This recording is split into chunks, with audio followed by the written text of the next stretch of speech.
গভীর সম্পর্ক।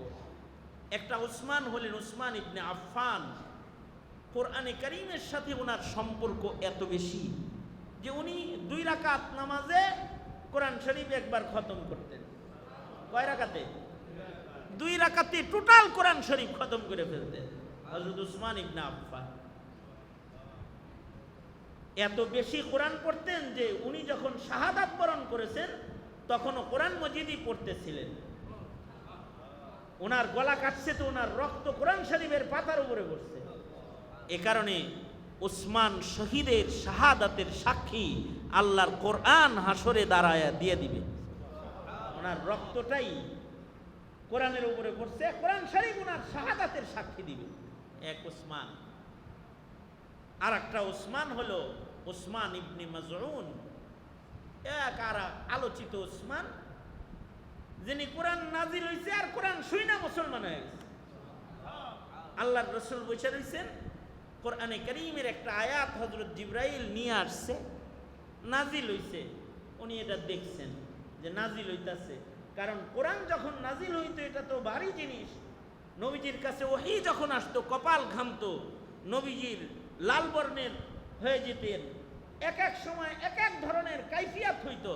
তো যখন কোরআন নাজিল হইছে বোঝা যাইতেছে যে কিছু নাজিল হইতাছে। হযরত উসমান ইবনে মাজউন উনি সামনে বসা, উনি বললেন, কি নাজিল হইছে আপনার উপরে, আমি এটা শুনতে চাই। আল্লাহর রাসূল বললেন, কোরআন শরীফের একটা আয়াত নাজিল হইছে। তো উনি বললেন, আমার সামনে যেটা নাজিল হইছে এটা আমি সবার আগে শুনবো। তো আল্লাহর রাসূল ওনাকে আয়াত তিলাওয়াত করে শোনাইলেন। কোরআন শরীফের রূহানি শক্তি এত বেশি যে শোনার সাথে সাথে ওনার হৃদয়ের কুফর ঝরে গেল। উনি নবীজির হাতে হাত রেখে কালেমা পড়ে মুসলমান হয়ে গেল। এ কারণে আপনি কোরআন শরীফ পড়বেন, আপনার ছেলে কোরআন শুনবে, আপনার মাসুম বাচ্চা কোরআন শুনবে, আপনার মাসুম মেয়েটা আপনার তেলাওয়াত শুনবে, আপনার বিবেকে কোরআন পড়তে বলবেন, সন্তানদের কানে কোরআনে কারীমের আওয়াজ যাবে। উতলু মা উহিয়া ইলাইকা মিনাল কিতাব। রাসূলের প্রতি নির্দেশ হলো কোরআন পড়ুন, কারণ কোরআন এটা শিফা, এটার আওয়াজ কানে গেলেও মানুষের ঈমান বাড়ে, এটা উম্মতকে সুস্থ করতে থাকে, উম্মতের হৃদয়কে ভালো করতে থাকে। এ কারণে কোরআনে কারীমের বয়ান শোনার পরে হৃদয় ভালো হয়, মন বইলা যায়, চোখের পানি ফেলে তওবা করতে মনে চায়, পিছনের জিন্দেগির গুনাহগুলোকে ছেড়ে দিয়ে আবার ইবাদতের পথে ওঠার জন্য দিল প্রস্তুত হয়ে যায়। কারণ কোরআন শুনলে, কোরআন তো ঔষধ, এটা মানুষকে আখলাক সুন্দর বানাইতে থাকে, মানুষের রূহকে পবিত্র করতে থাকে, মানুষের ঈমান বাড়াইতে থাকে। এ কারণে নিজেরা কোরআন পড়া, ঘরের ভেতরে কোরআন শরীফের তিলাওয়াত জারি করা। দ্বিতীয় নম্বর কাজ সুস্থতার জন্য। মানুষ যখন গুনাহ করে, রূহানি অসুস্থতার কারণে মানুষ গুনাহ করে। মানুষের গুনাহ কি জন্য হয়? রূহ অসুস্থ হয়ে গেলে মানুষের গুনাহ হয়। আর রূহ যাতে সুস্থ হয়, তাদের দ্বারা গুনাহ হয় না, তাদের দ্বারা ইবাদত হয়। রূহানি সুস্থতার জন্য কোরআনে কারীম যেমন কার্যকরী, রূহানি সুস্থতার জন্য নামাজ এরকম কার্যকরী। সমাজের মানুষদেরকে যদি নামাজ পড়ান যায় তাহলে এরা সুস্থ হয়ে যায়। কারণ ইন্নাস সালাতা তানহা আনিল ফাহশাই ওয়াল মুনকার, নামাজ মানুষকে সকল প্রকারের ফাহেশা এবং মুনকার কাজ থেকে মানুষকে বাঁচায় রাখবে তার নামাজ। কিন্তু শর্ত আছে, শর্ত হলো নামাজটা ইকামতে সালাত হইতে হবে। ইকামতে সালাত কাকে বলা হয়? ইকামতে সালাত বলা হয় নামাজকে নামাজের তরিকায় পড়া, মাসাইল ঠিক করে নামাজ পড়া। মাসাইল ঠিক করে নামাজ পড়া, আন্দাজে মান্দাজে নামাজ না। নামাজের মাসাইল গুরুত্বপূর্ণ, মাসালা ঠিক করে নামাজ পড়বে। একটা সুন্নতের খেলাফ যেন না হয়, একটা মুস্তাহাব যেন খেলাফ না হয়। নামাজকে মাসআলা সহ পড়বে। মাসালা ও সুনান, মাসাইল এবং সুনান এগুলো খেয়াল করে যদি নামাজ পড়ে তাহলে ইকামতে সালাত হবে। যার নামাজের মধ্যে সুন্নত নাই, যার নামাজের ভেতরে মাসাইল নাই, তার নামাজ আবার তাকে গুনাহ থেকে বাঁচাবে না।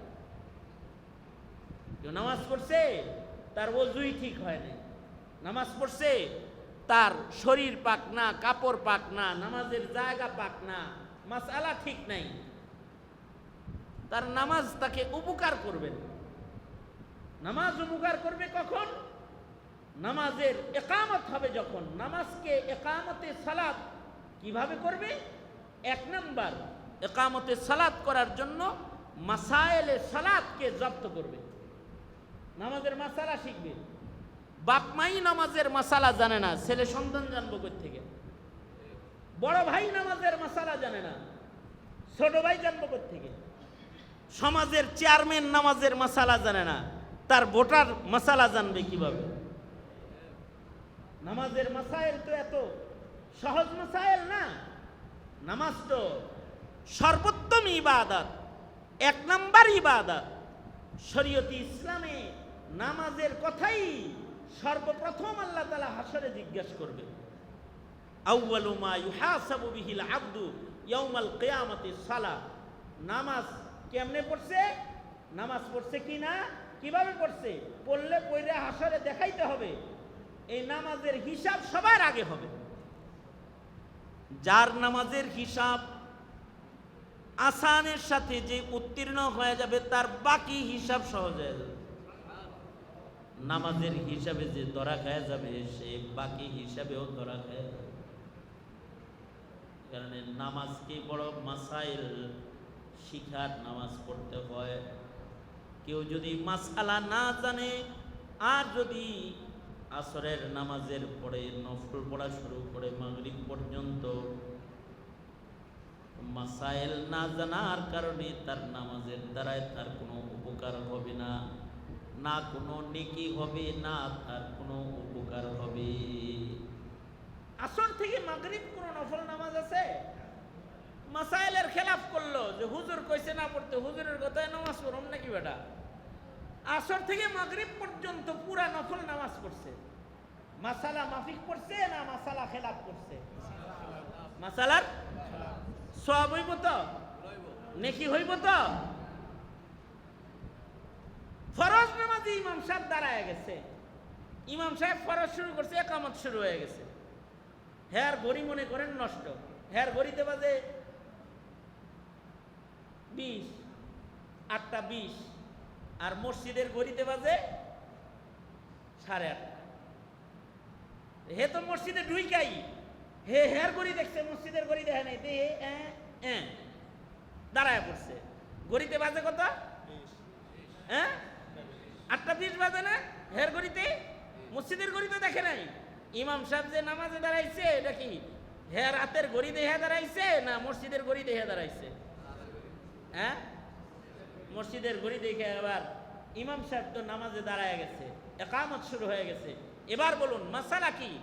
ফরজ নামাজও চলবে, হের সুন্নতও চলবে না কি? সুন্নত চলবে তার।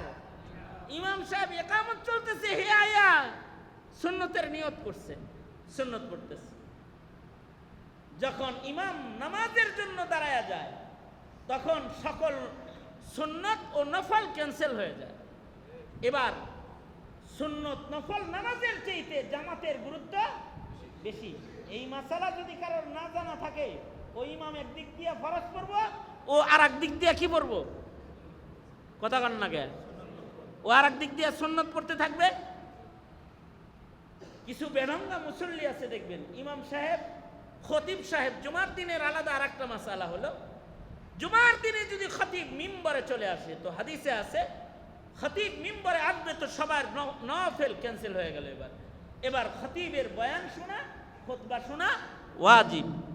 খুতবা শুনতে হবে, একদিক দিয়ে খুতবা চলতেছে আর আরেক দিক দিয়ে হে দুখুলুল মসজিদ পড়তেছে। তাহিয়াতুল ওযু পড়তেছে, হইব তো? মাসাইল না জানার কারণে নামাজ পড়তেছে। কেউ কেউ নামাজ পড়তেছে, ফরজ নামাজ চলতেছে, আর এ দ্বিতীয় রাকাতেও নামাজে অন্যরা দাঁড়াইছে, এনে দাঁড়াই ফজরের সুন্নত আদায় করতেছে।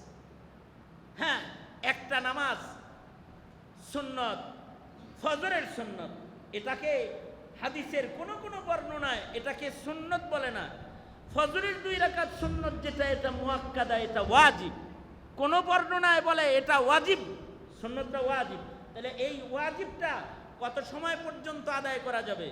কেউ বলে ইমাম জামাতে দাঁড়ানোর আগে এটা পড়তে হবে, আর কেউ বলে কম আজ কম, যদি ফকিহদের কেউ কেউ বলে যে দ্বিতীয় রাকাতের রুকু পাওয়ার নিশ্চয়তা যদি মুসল্লির হৃদয়ে থাকে, সেক্ষেত্রে সংক্ষেপে 2 রাকাত সুন্নত পড়তে পারবে। আর যদি এই ভয় হয় যে আমি সুন্নতে দাঁড়াইলে 2 রাকাত শুদ্ধা যাইব, 2 রাকাত শুদ্ধা যদি চলে যায়, সেই ক্ষেত্রে মাসালা হলো সে সুন্নতকে বাদ দিয়েই ফজর জামাতের সাথে ইমামের পিছনে আদায় করবে। তাও কোথায় আদায় করবে? কাতারের ভিতরে দাঁড়ায়া? আরে হেনে নামাজ হইতেছে, ফরজ নামাজ, মধ্যখানে দাঁড়ায়া সুন্নত পড়তেছে, ওর নামাজই হবে না। কোথায় নামাজ পড়বে? হাদিসে আছে আলা বাবিল মসজিদ, ইনদা বাবিল মসজিদ, মসজিদের দরজায় অথবা বারান্দায় এক কোণায় দাঁড়ায়া 2 রাকাত সুন্নত আদায় করবে। ফরজ নামাজের আহমিয়াত বুঝো না? তাহিয়াতুল ওযু আর দুখুলুল মসজিদ নিয়ে মারামারি করে মসজিদের ভিতরে আয়া। হ্যাঁ,